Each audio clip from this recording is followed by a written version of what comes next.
Primeira carta aos Coríntios, capítulo 13. Hino ao amor cristão. Eu poderia falar todas as línguas que são faladas na terra e até no céu, mas se não tivesse amor, as minhas palavras seriam como o som de um gongo ou como o barulho de um sino.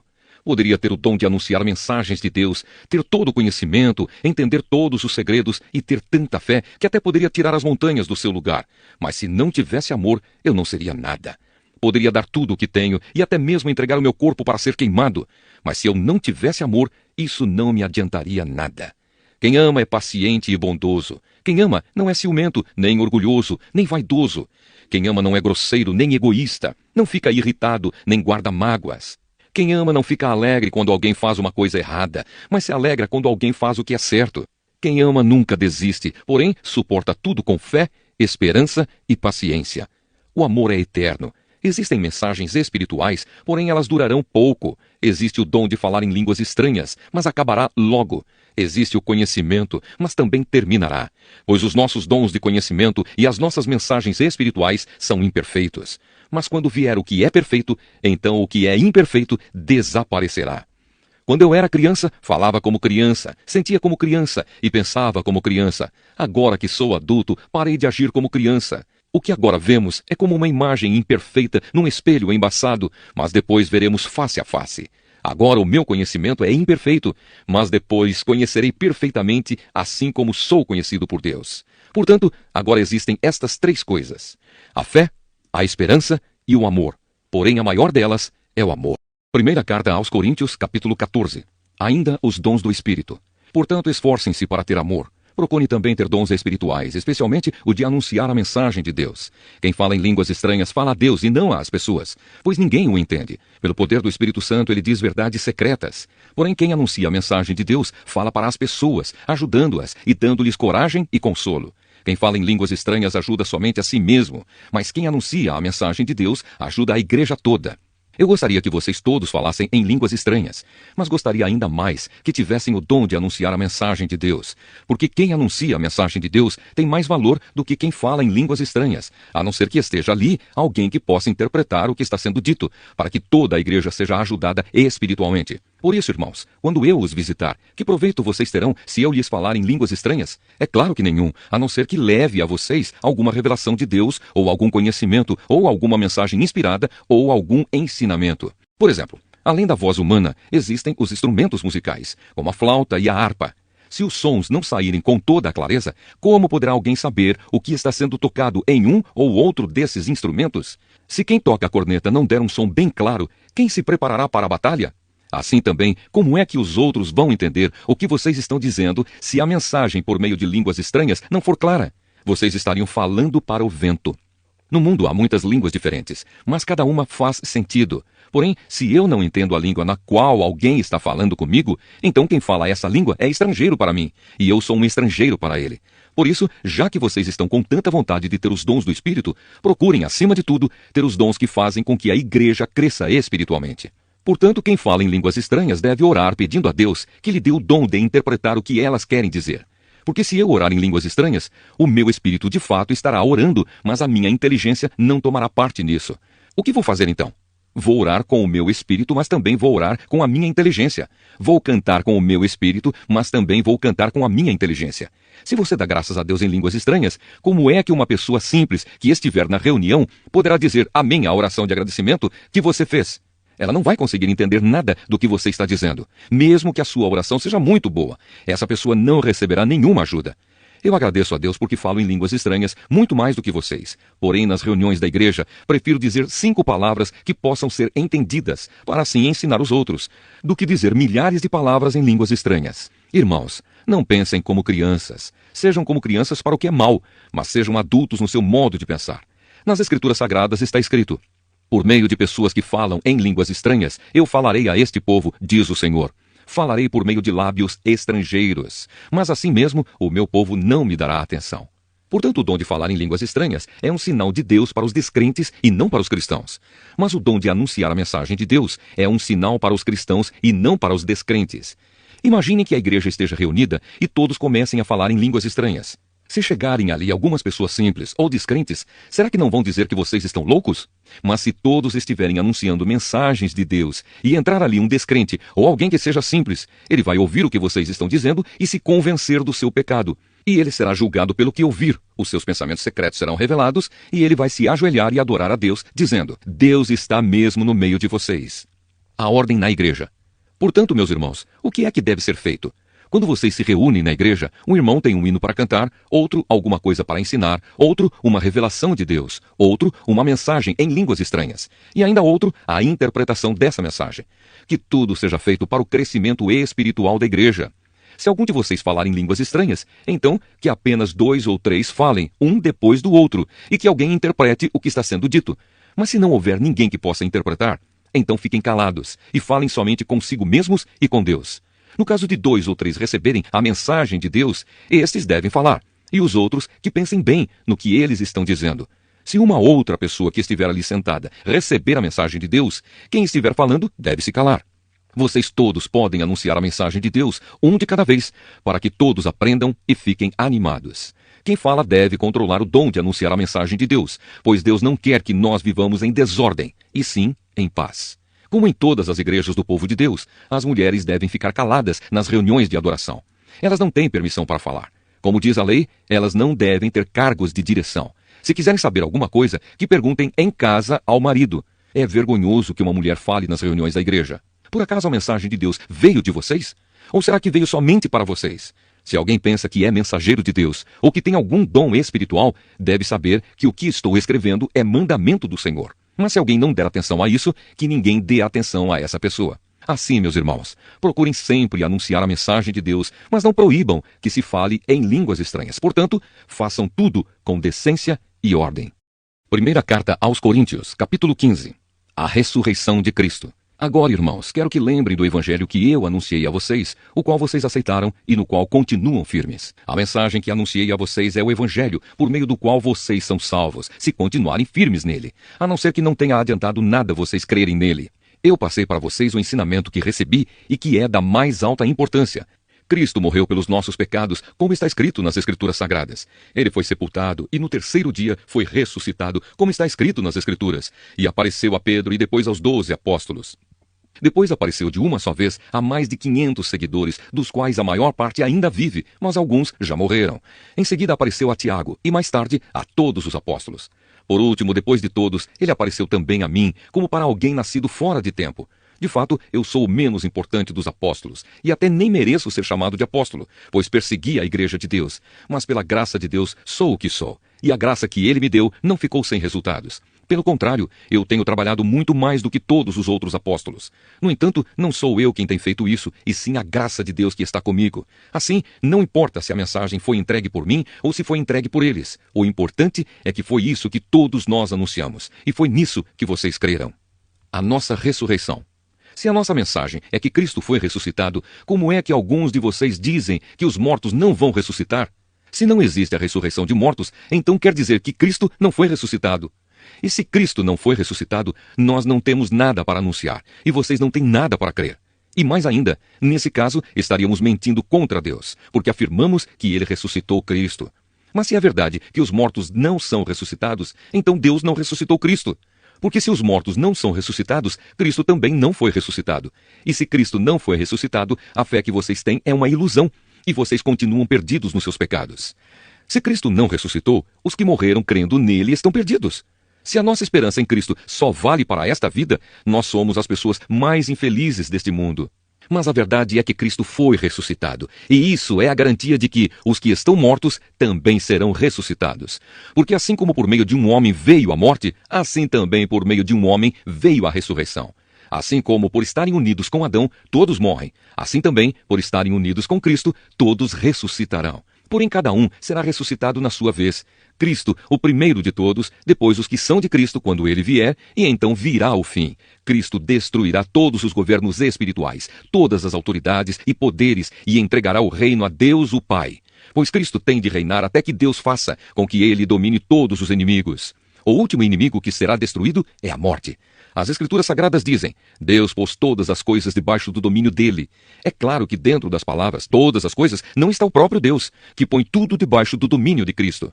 Mas quando tudo for dominado por Cristo, então o próprio Cristo, que é o Filho, se colocará debaixo do domínio de Deus, que pôs todas as coisas debaixo do domínio dele. Então Deus reinará completamente sobre tudo. Pensem agora nas pessoas que são batizadas em favor dos mortos. O que é que elas esperam conseguir? Se os mortos não são ressuscitados, por que é que essas pessoas se batizam em favor deles? E quanto a nós, por que é que nos colocamos em perigo a toda hora? Irmãos, eu enfrento a morte todos os dias. Se afirmo isso, é pelo orgulho que tenho de vocês, pois estamos todos unidos com Cristo Jesus, o nosso Senhor. Aqui em Éfeso, eu lutei contra inimigos como se lutasse contra animais selvagens. E se fiz isso somente por interesses humanos, o que foi que eu consegui com isso? Se é verdade que os mortos não são ressuscitados, façamos o que diz o ditado: comamos e bebamos, porque amanhã morreremos. Não se enganem. As más companhias estragam os bons costumes. Comecem de novo a viver uma vida séria e direita e parem de pecar. Para fazer com que vocês fiquem envergonhados, eu digo o seguinte: alguns de vocês não conhecem a Deus. A ressurreição do corpo. Mas alguém perguntará: como é que os mortos são ressuscitados? Que tipo de corpo eles vão ter? Seu tolo! Quando você semeia uma semente na terra, ela só brota se morrer. E o que foi semeado é apenas uma semente, talvez um grão de trigo ou outra semente qualquer, e não o corpo já formado da planta que vai crescer. Deus dá a essa semente o corpo que Ele quer e dá a cada semente um corpo próprio. E a carne dos seres vivos não é toda do mesmo tipo. Os seres humanos têm um tipo de carne, os animais outro, os pássaros outro e os peixes ainda outro. Há também corpos do céu e corpos da terra. Existe um tipo de beleza que pertence aos corpos celestes e há outro que pertence aos corpos terrestres. O sol tem o seu próprio brilho, a lua outro brilho e as estrelas têm um brilho diferente. E mesmo as estrelas têm diferentes tipos de brilho. Pois será assim quando os mortos ressuscitarem. Quando o corpo é sepultado, é um corpo mortal, mas quando for ressuscitado, será imortal. Quando ele é sepultado, é feio e fraco, mas quando for ressuscitado, será bonito e forte. Quando é sepultado, é um corpo material, mas quando for ressuscitado, será um corpo espiritual. É claro que, se existe um corpo material, então tem de haver também um corpo espiritual. Porque as Escrituras Sagradas dizem: Adão, o primeiro homem, foi criado como ser vivo. Mas o último Adão, Jesus Cristo, é o espírito que dá vida. Não é o espiritual que vem primeiro, mas sim o material. Depois é que vem o espiritual. O primeiro homem foi feito do pó da terra. O segundo veio do céu. Os que pertencem à terra são como aquele que foi feito do pó da terra. Os que pertencem ao céu são como aquele que veio do céu. Assim como somos parecidos com o homem feito do pó da terra, assim também seremos parecidos com o homem do céu. Meus irmãos, o que eu quero dizer é isto: o que é feito de carne e de sangue não pode ter parte no reino de Deus, e o que é mortal não pode ter a imortalidade.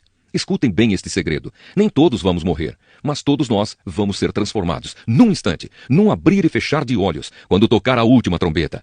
Ela tocará, os mortos serão ressuscitados como seres imortais, e todos nós seremos transformados. Pois este corpo mortal precisa se vestir com o que é imortal. Este corpo que vai morrer precisa se vestir com o que não pode morrer. Assim, quando este corpo mortal se vestir com o que é imortal, quando este corpo que morre se vestir com o que não pode morrer, então acontecerá o que as Escrituras Sagradas dizem: a morte está destruída, a vitória é completa. Onde está, ó morte, a sua vitória? Onde está, ó morte, o seu poder de ferir? O que dá à morte o poder de ferir é o pecado, e o que dá ao pecado o poder de ferir é a lei. Mas agradeçamos a Deus que nos dá vitória por meio do nosso Senhor Jesus Cristo. Portanto, queridos irmãos, continuem fortes e firmes, continuem ocupados no trabalho do Senhor, pois vocês sabem que todo o seu esforço nesse trabalho sempre traz proveito. Primeira carta aos Coríntios, capítulo 16.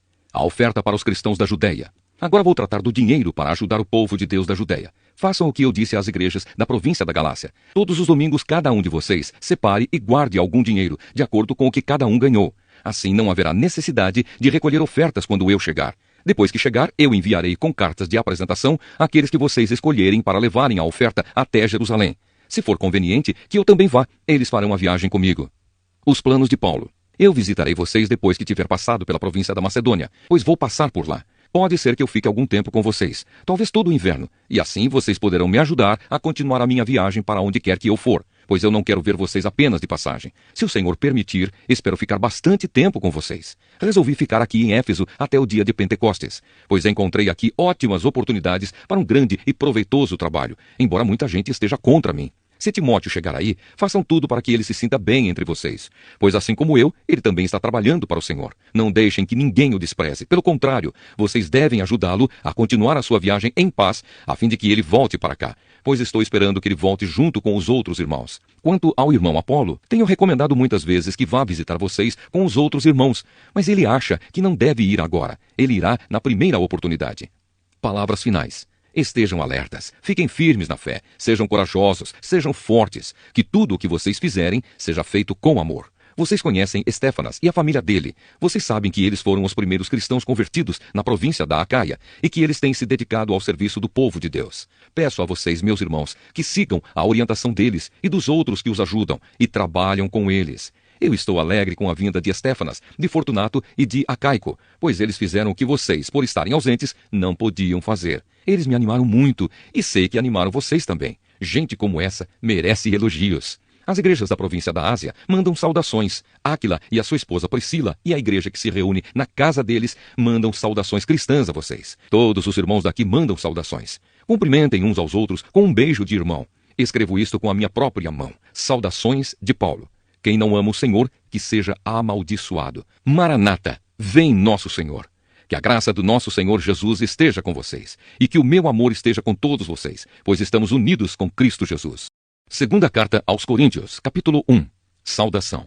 Eu, Paulo, apóstolo de Cristo Jesus pela vontade de Deus, escrevo junto com o nosso irmão Timóteo esta carta à igreja de Deus que está na cidade de Corinto, e também a todo o povo de Deus espalhado por toda a província da Acaia. Que a graça e a paz de Deus, o nosso Pai, e do Senhor Jesus Cristo estejam com vocês. A ajuda de Deus nos sofrimentos. Louvado seja o Deus e Pai do nosso Senhor Jesus Cristo, o Pai bondoso, o Deus de quem todos recebem ajuda. Ele nos auxilia em todas as nossas aflições para podermos ajudar os que têm as mesmas aflições que nós temos. E nós damos aos outros a mesma ajuda que recebemos de Deus. Porque assim como tomamos parte nos muitos sofrimentos de Cristo, assim também, por meio dele, participamos da sua grande ajuda. Se sofremos, é para que vocês recebam ajuda e salvação. Se somos ajudados, então vocês também são e recebem forças para suportar com paciência os mesmos sofrimentos que nós suportamos. Desse modo, a esperança que temos em vocês está firme, pois sabemos que, assim como vocês tomam parte nos nossos sofrimentos, assim também recebem a ajuda que Deus dá. Irmãos, queremos que saibam das aflições pelas quais passamos na província da Ásia. Os sofrimentos que suportamos foram tão grandes e tão duros que já não tínhamos mais esperança de escapar de lá com vida. Nós nos sentíamos como condenados à morte. Mas isso aconteceu para que aprendêssemos a confiar não em nós mesmos, e sim em Deus, que ressuscita os mortos. Ele nos salvou e continuará a nos salvar desses terríveis perigos de morte. Sim, nós temos posto nele a nossa esperança, na certeza de que ele continuará a nos salvar enquanto vocês nos ajudam orando por nós. Assim Deus responderá às muitas orações feitas em nosso favor e nos abençoará, e muitos lhe agradecerão as bênçãos que ele nos dará. Paulo muda os seus planos.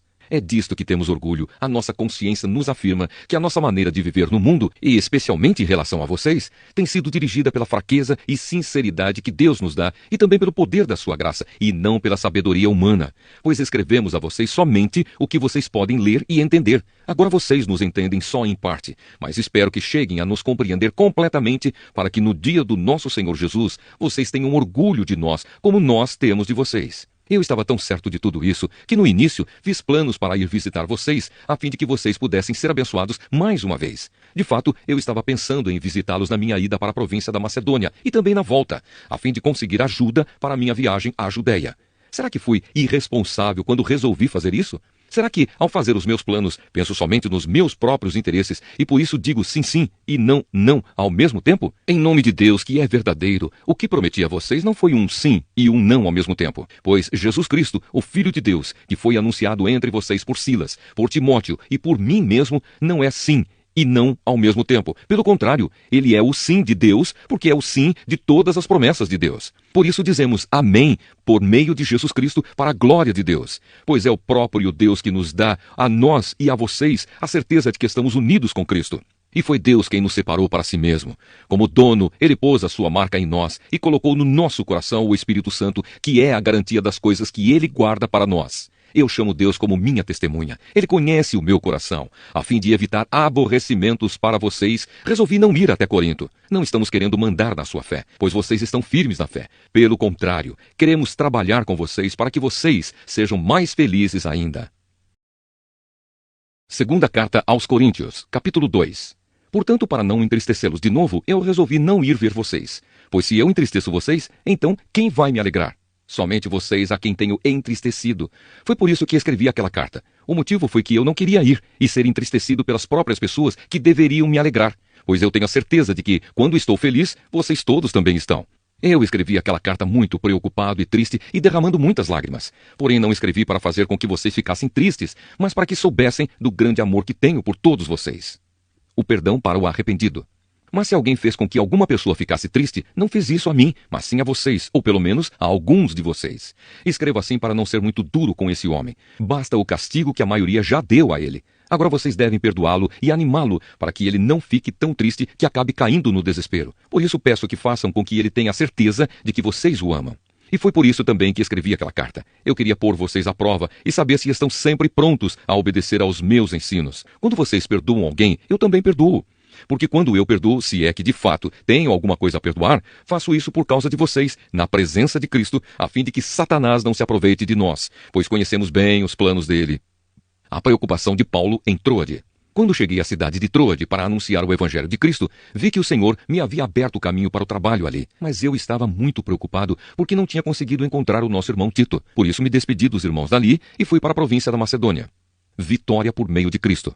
Mas dou graças a Deus porque, unidos com Cristo, somos sempre conduzidos por Deus como prisioneiros no desfile de vitória de Cristo. Como um perfume que se espalha por todos os lugares, somos usados por Deus para que Cristo seja conhecido por todas as pessoas. Porque somos como o cheiro suave do sacrifício que Cristo oferece a Deus, cheiro que se espalha entre os que estão sendo salvos e os que estão se perdendo. Para os que estão se perdendo, é um mau cheiro que mata, mas para os que estão sendo salvos, é um perfume muito agradável que dá vida. Então, quem é capaz de realizar um trabalho como esse? Nós não somos como muitas pessoas que entregam a mensagem de Deus, como se estivessem fazendo um negócio qualquer. Pelo contrário, foi Deus quem nos enviou e por isso anunciamos a sua mensagem com sinceridade na presença dele, como mensageiros de Cristo. Segunda carta aos Coríntios, capítulo 3. A nova aliança. Quando dizemos isso, será que estamos começando a nos elogiar a nós mesmos? Por acaso, como acontece com alguns, nós precisamos entregar cartas de recomendação para vocês ou pedi-las a vocês? Vocês mesmos são a nossa carta, escrita no nosso coração para ser conhecida e lida por todos. Sim, é claro que vocês são uma carta escrita pelo próprio Cristo e entregue por nós. Ela não foi escrita com tinta, mas com o Espírito do Deus vivo. Ela não está gravada em placas de pedra, mas em corações humanos. Dizemos isso por causa da confiança que temos em Deus por meio de Cristo. Em nós não há nada que nos permita afirmar que somos capazes de fazer esse trabalho, pois a nossa capacidade vem de Deus. É Ele quem nos torna capazes de servir à nova aliança que tem como base não a lei escrita, mas o Espírito de Deus. A lei escrita mata, mas o Espírito de Deus dá a vida. Quando a lei que traz a morte foi gravada em placas de pedra, a glória de Deus apareceu e o rosto de Moisés ficou brilhando. O brilho do seu rosto já estava desaparecendo quando ele entregou as placas ao povo de Israel. Mas mesmo assim, esse brilho era tão forte que os israelitas não podiam fixar os olhos em Moisés. Se o domínio da lei veio com tanta glória, quanto maior ainda é a glória que acompanha o domínio do Espírito de Deus. A lei que condena as pessoas teve glória, porém muito mais glória tem o Espírito que traz a salvação.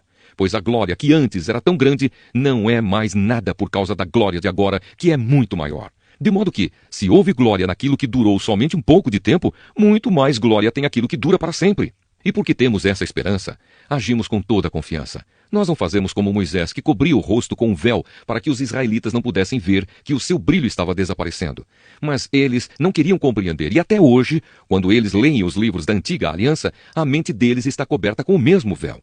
E esse véu só é tirado quando a pessoa se une com Cristo. Mesmo agora, quando eles leem a lei de Moisés, o véu ainda cobre a mente deles.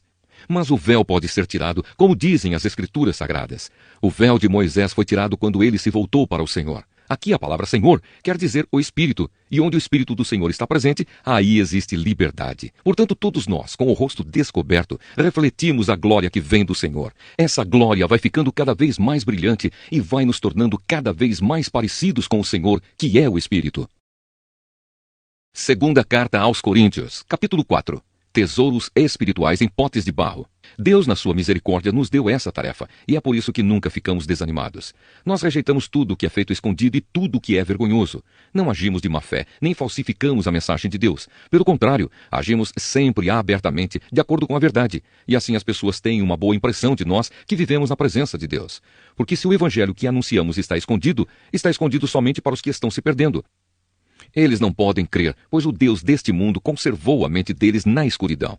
Ele não os deixa ver a luz que brilha sobre eles, a luz que vem da boa notícia a respeito da glória de Cristo, o qual nos mostra como Deus realmente é. Pois nós não anunciamos a nós mesmos, nós anunciamos Jesus Cristo como o Senhor e a nós como servos de vocês por causa de Jesus. O Deus que disse que da escuridão brilhe a luz, é o mesmo que fez a luz brilhar no nosso coração. E isso para nos trazer a luz do conhecimento da glória de Deus que brilha no rosto de Jesus Cristo. Porém, nós que temos esse tesouro espiritual, somos como potes de barro, para que fique claro que o poder supremo pertence a Deus e não a nós. Muitas vezes ficamos aflitos, mas não somos derrotados. Algumas vezes ficamos em dúvida, mas nunca ficamos desesperados. Temos muitos inimigos, mas nunca nos falta um amigo. Às vezes, somos gravemente feridos, mas não somos destruídos. Levamos sempre no nosso corpo mortal a morte de Jesus, para que também a vida dele seja vista no nosso corpo. Durante a vida inteira estamos sempre em perigo de morte por causa de Jesus, para que a vida dele seja vista neste nosso corpo mortal. De modo que a morte está agindo em nós, e a vida está agindo em vocês. As Escrituras Sagradas dizem, eu criei e por isso falei. Pois assim nós, que temos a mesma fé em Deus, também falamos porque cremos, pois sabemos que Deus, que ressuscitou o Senhor Jesus, também nos ressuscitará com ele e nos levará, junto com vocês, até a presença dele. Tudo isso aconteceu para o bem de vocês, a fim de que a graça de Deus alcance um número cada vez maior de pessoas e estas façam mais orações de agradecimento para a glória de Deus. Viver pela fé. Por isso nunca ficamos desanimados. Mesmo que o nosso corpo vá se gastando, o nosso espírito vai se renovando dia a dia. E essa pequena e passageira aflição que sofremos vai nos trazer uma glória enorme e eterna, muito maior do que o sofrimento, porque nós não prestamos atenção nas coisas que se veem, mas nas que não se veem, pois o que pode ser visto dura apenas um pouco, mas o que não pode ser visto dura para sempre. Segunda carta aos Coríntios, capítulo 5. De fato, nós sabemos que quando for destruída esta barraca em que vivemos, que é o nosso corpo aqui na terra, Deus nos dará para morarmos nela uma casa no céu. Essa casa não foi feita por mãos humanas, foi Deus quem a fez, e ela durará para sempre. Por isso gememos enquanto vivemos nesta casa de agora, pois gostaríamos de nos mudarmos já para nossa nova casa no céu. Aquela casa será o nosso corpo celestial, e quando nos vestirmos com ele, não ficaremos sem corpo. Gememos aflitos enquanto vivemos nesta barraca, que é o nosso corpo. Isso não é porque queiramos ficar livres do nosso corpo terreno. O que desejamos é receber o corpo celestial para que a vida faça com que o que é mortal desapareça. E foi Deus quem nos preparou para essa mudança e nos deu o seu Espírito como garantia de tudo o que Ele tem para nos dar. Estamos sempre muito animados, pois sabemos que enquanto vivemos neste corpo, estamos longe do lar do Senhor, porque vivemos pela fé e não pelo que vemos. Estamos muito animados e gostaríamos de deixar de viver neste corpo para irmos viver com o Senhor. Porém, acima de tudo, o que nós queremos é agradar o Senhor, seja vivendo no nosso corpo aqui, seja vivendo lá com o Senhor. Porque todos nós temos de nos apresentar diante de Cristo para sermos julgados por Ele. E cada um vai receber o que merece, de acordo com o que fez de bom ou de mal na sua vida aqui na terra. Amizade com Deus por meio de Cristo. Sabemos o que quer dizer temer o Senhor e por isso procuramos levar as pessoas à verdade. Deus nos conhece completamente e espero que no seu coração vocês me conheçam também. Não estamos querendo nos elogiar a nós mesmos outra vez para vocês. Pelo contrário, queremos lhes dar motivo para terem orgulho de nós, a fim de que tenham o que responder aos que se sentem orgulhosos por causa da aparência de uma pessoa e não por causa do que ela é. Pois se estamos loucos, é em favor de Deus, e se temos juízo, é em favor de vocês. Porque somos dominados pelo amor que Cristo tem por nós, pois reconhecemos que um homem, Jesus Cristo, morreu por todos, o que quer dizer que todos tomam parte na sua morte. Ele morreu por todos, para que os que vivem não vivam mais para si mesmos, mas vivam para aquele que morreu e foi ressuscitado para a salvação deles. Por isso, daqui em diante, não vamos mais usar regras humanas quando julgarmos alguém. E se antes de nos termos tornado cristãos, julgamos Cristo de acordo com regras humanas, agora não fazemos mais isso. Quem está unido com Cristo é uma nova pessoa. Acabou-se o que era velho e já chegou o que é novo. Tudo isso é feito por Deus, o qual, por meio de Cristo, nos transforma de inimigos em amigos dele. E Deus nos deu a tarefa de fazer com que os outros também sejam amigos dele. A nossa mensagem é esta: Deus não leva em conta os pecados dos seres humanos e, por meio de Cristo, Ele está fazendo com que eles sejam seus amigos. E Deus nos mandou entregar a mensagem que fala da maneira como Ele faz com que eles se tornem seus amigos. Portanto, estamos aqui falando em nome de Cristo, como se o próprio Deus estivesse pedindo por meio de nós. Em nome de Cristo, nós pedimos a vocês que deixem que Deus os transforme de inimigos em amigos dele. Em Cristo não havia pecado, mas Deus colocou sobre Cristo a culpa dos nossos pecados para que nós, em união com Ele, vivamos de acordo com a vontade de Deus. Segunda carta aos Coríntios, capítulo 6. Portanto, nós, como companheiros de trabalho no serviço de Deus, pedimos o seguinte: não deixem que fique sem proveito a graça de Deus, a qual vocês receberam. Escutem o que Deus diz. Quando chegou o tempo de mostrar a minha bondade, eu atendi o seu pedido e o socorri quando chegou o dia da salvação. Escutem, este é o tempo em que Deus mostra sua bondade. Hoje é o dia de ser salvo. Não queremos que alguém ache defeito no nosso trabalho, e por isso fazemos o possível para não atrapalhar ninguém. Pelo contrário, em tudo mostramos que somos servos de Deus, suportando com muita paciência as aflições, os sofrimentos e as dificuldades. Temos sido chicoteados, presos e agredidos nas agitações populares. Temos trabalhado demais, temos ficado sem dormir e sem comer. Por meio da nossa pureza, conhecimento, paciência e delicadeza, mostramos que somos servos de Deus. Por meio do Espírito Santo, temos mostrado isso pelo nosso amor verdadeiro, pela mensagem da verdade e pelo poder de Deus. Por vivermos em obediência à vontade de Deus, temos as armas que usamos tanto para atacar como para nos defender. Somos elogiados e caluniados. Alguns nos insultam, outros falam bem de nós. Somos tratados como mentirosos, mas falamos a verdade. Somos tratados como desconhecidos, embora sejamos bem conhecidos de todos. Somos tratados como se estivéssemos mortos. Mas, como vocês estão vendo, continuamos vivos. Temos sido castigados, mas não fomos mortos. Às vezes ficamos tristes, outras vezes ficamos alegres. Parecemos pobres, mas enriquecemos muitas pessoas. Parece que não temos nada, mas na verdade possuímos tudo. Queridos amigos de Corinto, temos falado francamente e temos aberto completamente o nosso coração para vocês. Não temos fechado o nosso coração. Vocês é que têm fechado o coração de vocês para nós. Eu falo com vocês como se vocês fossem meus filhos. Tenham por nós os mesmos sentimentos que temos para com vocês e abram completamente o coração de vocês para nós. Conselho contra a influência dos pagãos. Não se juntem com descrentes para trabalhar com eles, pois como é que o certo pode ter alguma coisa a ver com o errado? Como é que a luz e a escuridão podem viver juntas? Como podem Cristo e o diabo estar de acordo? O que é que um cristão e um descrente têm em comum? Que relação pode haver entre o templo de Deus e os ídolos? Pois nós somos o templo do Deus vivo, como o próprio Deus já disse. Eu vou morar e viver com eles, serei o Deus deles e eles serão o meu povo. E o Senhor Todo-Poderoso diz: saiam do meio dos pagãos e separem-se deles. Não toquem em nada que seja impuro, e então eu aceitarei vocês. Eu serei o pai de vocês, e vocês serão meus filhos e minhas filhas. Segunda carta aos Coríntios, capítulo 7. Meus queridos amigos, todas essas promessas são para nós. Por isso, purifiquemos a nós mesmos de tudo que torna impuro o nosso corpo e a nossa alma. E temendo a Deus, vivamos uma vida completamente dedicada a Ele. A alegria de Paulo. Deem um lugar para nós no coração de vocês. Nós não prejudicamos ninguém, não causamos a desgraça de ninguém e não procuramos tirar vantagem de ninguém. Não digo isso para condenar vocês, pois como eu disse antes, vocês são tão amados por nós que estamos sempre juntos, tanto para morrer como para viver. Tenho muita confiança em vocês e me orgulho de vocês. No meio de todas as nossas aflições, eu continuo muito animado e cheio de alegria. Mesmo depois de termos chegado à província da Macedônia, não descansamos nada. Em todos os lugares houve problemas, lutas com os de fora e medo no nosso coração.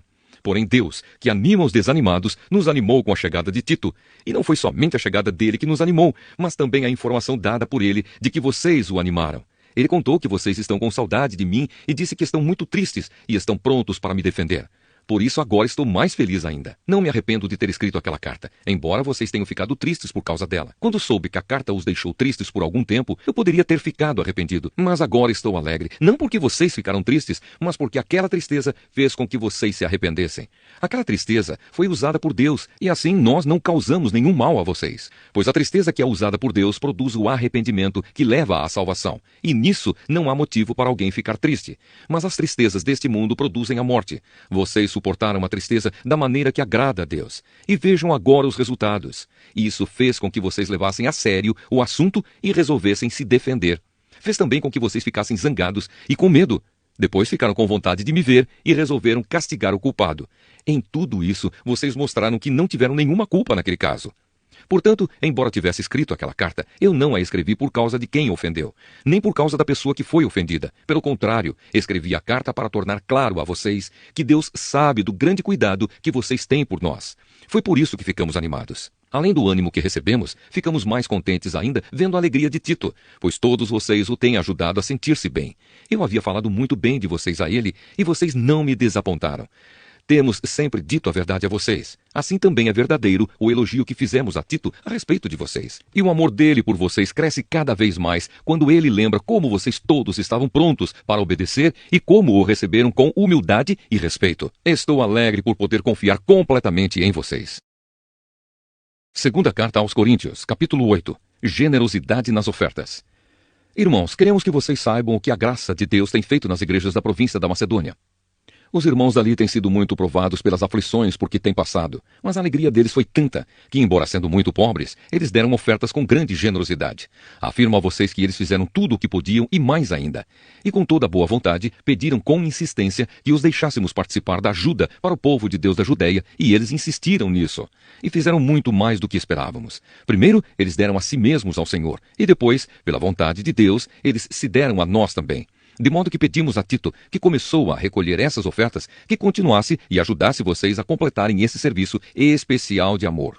Vocês mostram que em tudo são mais ricos do que os outros, na fé, na palavra, no conhecimento, na vontade de ajudar os outros e no nosso amor por vocês.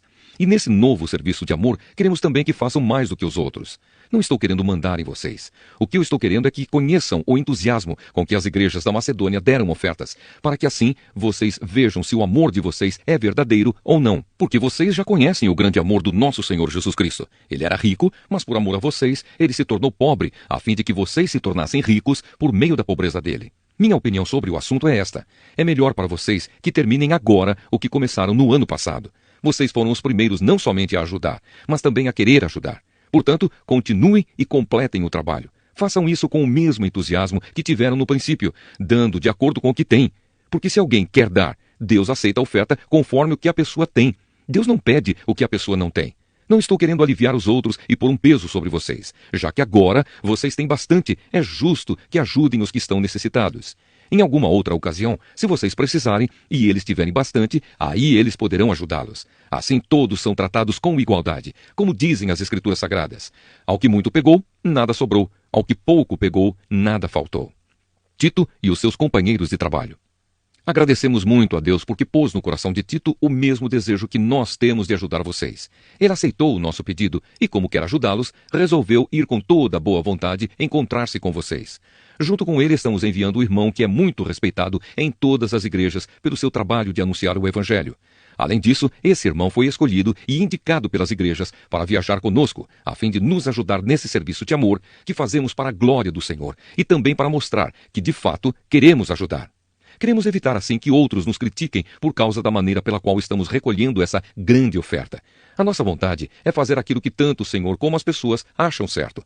Com eles estamos enviando outro irmão nosso. Muitas vezes o pusemos à prova, e assim sabemos que ele está sempre pronto para ajudar. E agora que ele tem tanta confiança em vocês, está com muito mais vontade ainda de auxiliar. A respeito de Tito, afirmo que ele é meu companheiro de trabalho na ajuda que dou a vocês. E quanto aos outros irmãos que vão com ele, são representantes das igrejas e trazem glória para Cristo. Por isso, para que as outras igrejas fiquem sabendo, mostrem a esses irmãos que vocês os amam e que nós temos razão de elogiar vocês.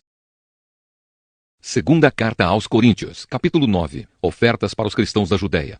A respeito do auxílio que vocês estão mandando ao povo de Deus na Judéia, de fato, não tenho nada que escrever a vocês. Sei que estão querendo ajudar e por isso eu os tenho elogiado para os irmãos da província da Macedônia. Eu disse que vocês, os irmãos que moram na província da Acaia, já estavam dispostos a ajudar desde o ano passado. A maioria deles ficou muito animada com a boa vontade de vocês. Agora estou enviando estes irmãos para que não fique sem valor o elogio que fiz a respeito de vocês sobre esse assunto. Mas, como eu disse, vocês estarão prontos para ajudar. Porém, se alguns irmãos da Macedônia forem comigo e não os encontrarem preparados, isso vai ser uma vergonha para nós, que tivemos tanta confiança em vocês. E sem falar na vergonha que vocês mesmos vão sentir. Por isso achei que era preciso pedir aos irmãos que fossem antes de mim para preparar a oferta que vocês prometeram. E assim, quando eu chegar aí, ela já estará pronta e todos ficarão sabendo que vocês deram ofertas porque quiseram e não porque foram obrigados. Lembrem disto: quem planta pouco, colhe pouco. Quem planta muito, colhe muito. Que cada um dê a sua oferta conforme resolveu no seu coração, não com tristeza nem por obrigação, pois Deus ama quem dá com alegria. E Deus pode dar muito mais do que vocês precisam para que vocês tenham sempre tudo o que necessitam. E ainda mais do que o necessário para fazerem todo tipo de boas obras. Como dizem as Escrituras Sagradas, Ele dá generosamente aos pobres e a sua bondade dura para sempre. E Deus, que dá a semente para semear e o pão para comer, também dará a vocês todas as sementes que vocês precisam. Ele fará com que elas cresçam e deem uma grande colheita, como resultado da generosidade de vocês. Ele fará com que vocês sejam sempre ricos, para que possam dar com generosidade. E assim muitos agradecerão a Deus a oferta que vocês estão mandando por meio de nós. Porque isso que vocês fazem não somente ajuda o povo de Deus, que está necessitado, mas também faz com que eles façam muitas orações de gratidão a Deus. Eles darão glória a Deus, pois esse serviço que vocês estão prestando mostra a eles como vocês são dedicados ao Evangelho de Cristo, que vocês aceitam e seguem. E eles também darão glória a Deus pela oferta generosa que vocês estão dando a eles e a todos os outros. E eles orarão com muito carinho por vocês, por causa do imenso amor que Deus tem mostrado a vocês. Agradecemos a Deus o presente que Ele nos dá, um presente que palavras não podem descrever. Segunda carta aos Coríntios, capítulo 10. A autoridade de Paulo como apóstolo. Dizem que eu sou humilde quando estou com vocês, mas duro quando estou longe. Pois eu, Paulo, faço este apelo a vocês em nome de Cristo, que foi carinhoso e bondoso. Quando eu for aí, não me obriguem a ser duro, pois eu tenho certeza de que posso agir com dureza contra os que afirmam que fazemos as coisas por motivos humanos. É claro que somos humanos, mas não lutamos por motivos humanos. As armas que usamos na nossa luta não são do mundo, são armas poderosas de Deus, capazes de destruir fortalezas. E assim, destruímos ideias falsas e também todo orgulho humano que não deixa que as pessoas conheçam a Deus. Dominamos todo o pensamento humano e fazemos com que ele obedeça a Cristo. E quando vocês provarem que são obedientes, estaremos prontos para castigar qualquer desobediência. Vocês julgam as coisas pela aparência. Se uma pessoa tem certeza de que pertence a Cristo, deve pensar de novo a respeito disso, pois nós também pertencemos a Cristo tanto quanto essa pessoa. O Senhor Jesus me deu autoridade sobre vocês, não para destruí-los, mas para fazê-los crescer espiritualmente. E embora eu tenha me orgulhado um pouco demais da minha autoridade, não tenho nada de que me envergonhar. Não quero que pareça que estou tentando assustar vocês com as minhas cartas. Alguém vai dizer, as cartas de Paulo são severas e duras, mas quando ele está conosco é tímido e quando fala é um fracasso. Porém, essa pessoa deve saber que não existe diferença entre o que escrevemos nas cartas, quando estamos longe, e o que fazemos quando estamos aí com vocês. É claro que não nos atrevemos a nos igualar ou a nos comparar com aqueles que pensam que são tão importantes. Como são ignorantes. Primeiro eles resolvem quais as medidas que irão usar para se medir e depois eles se julgam de acordo com essas mesmas medidas. Nós não vamos nos orgulhar além de certos limites. Deus é quem põe os limites no nosso campo de trabalho. E Ele nos deixou chegar até vocês em Corinto. Desde que vocês estão dentro desses limites, não fomos além deles quando chegamos até aí levando o Evangelho de Cristo.